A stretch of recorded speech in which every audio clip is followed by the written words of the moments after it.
Iran সামলাতে গিয়ে Trump এশিয়াকে চীনের হাতে তুলে দিচ্ছেন। একদিকে ইরান যুদ্ধ 6 মাসে গড়াচ্ছে, অন্যদিকে যুক্তরাষ্ট্রের সামরিক উপস্থিতির সবচেয়ে গুরুত্বপূর্ণ প্রতীকগুলোর একটি সরে গেল মধ্যপ্রাচ্যের দিকে। জাপান থেকে সরিয়ে নেওয়া হলো এশিয়া প্রশান্ত মহাসাগরীয় অঞ্চলে থাকা শেষ মার্কিন বিমানবাহী রণতরী ইউএসএস জর্জ ওয়াশিংটনকে। আর এই খবর সামনে আসতেই অস্বস্তি বাড়ছে জাপান, দক্ষিণ কোরিয়া, ফিলিপাইন সহ মার্কিন মিত্রদের মধ্যে। কারণ তাদের ভয় ইরানের যুদ্ধ যত দীর্ঘ হবে, এশিয়ায় চীনের ক্ষমতা ততই বাড়বে।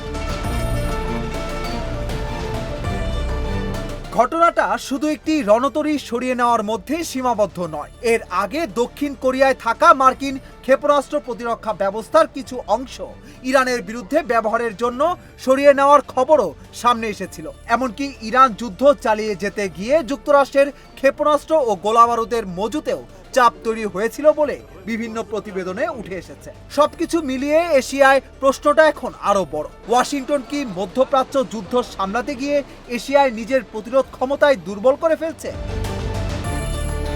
এই সুযোগে চীনের নৌবাহিনী প্রথম দ্বীপ শৃঙ্খলের বাইরেও আগের চেয়ে বেশি সক্রিয় হচ্ছে। চীনের লিয়াওলিং ও শানডং বিমানবাহী রণতরী পশ্চিম প্রশান্ত মহাসাগরে নিয়মিতভাবে নিজেদের উপস্থিতি জানান দিচ্ছে।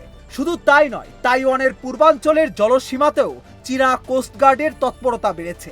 এই এলাকাগুলোর কিছু অংশ জাপান ও ফিলিপাইনের অর্থনৈতিক সমুদ্র সীমার সঙ্গেও ওভারল্যাপ করে।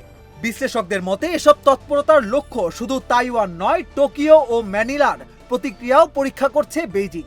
আর সবচেয়ে গুরুত্বপূর্ণ বিষয় হলো, চীন এখন দেখছে যুক্তরাষ্ট্র কত দ্রুত এবং কতটা শক্তভাবে প্রতিক্রিয়া জানাতে পারে। তবে পুরো এশিয়া যে মার্কিন নিরাপত্তার ছায়া থেকে বেরিয়ে যাচ্ছে, বিষয়টা এমন নয়। এই অঞ্চলে এখনো প্রায় 3,75,000 মার্কিন সামরিক ও বেসামরিক কর্মী রয়েছে। কিন্তু প্রতীকী দিক হচ্ছে জর্জ ওয়াশিংটনের এই সরে যাওয়া গুরুত্বপূর্ণ। কারণ এতদিন এশিয়ায় মার্কিন বিমানবাহী রণতরীর উপস্থিতি ছিল চীনের জন্য বড় ধরনের সামরিক বার্তা। এখন সেই শক্তির একটি বড় প্রতীক যখন ইরানের দিকে যাচ্ছে, তখন জাপান, দক্ষিণ কোরিয়া ও ফিলিপাইনও নিজেদের প্রতিরক্ষা ব্যয় বাড়ানোর দিকে এগোচ্ছে। অর্থাৎ যুক্তরাষ্ট্রের ওপর পুরোপুরি নির্ভর না করে নিজেদের শক্তি বাড়ানোর প্রস্তুতি নিচ্ছে মার্কিন মিত্ররাও। ইরান যুদ্ধ শেষ করতে গিয়ে ট্রাম্প হয়তো মধ্যপ্রাচ্যে আরো শক্তি পাঠাচ্ছেন, কিন্তু এর মধ্যেই এশিয়ায় তৈরি হচ্ছে আরেকটি হিসাব। একদিকে ইরান, অন্যদিকে চীন।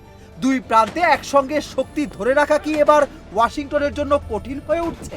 আর যদি ইরানের যুদ্ধ আরো দীর্ঘ হয়, তাহলে আজ যে মার্কিন রণতরী মধ্যপ্রাচ্যের দিকে যাচ্ছে, কাল সেটি চীনের জন্য এশিয়ায় আরো বড় সুযোগের দরজা খুলে দেবে কিনা, সেটাই এখন সবচেয়ে বড় আতঙ্ক।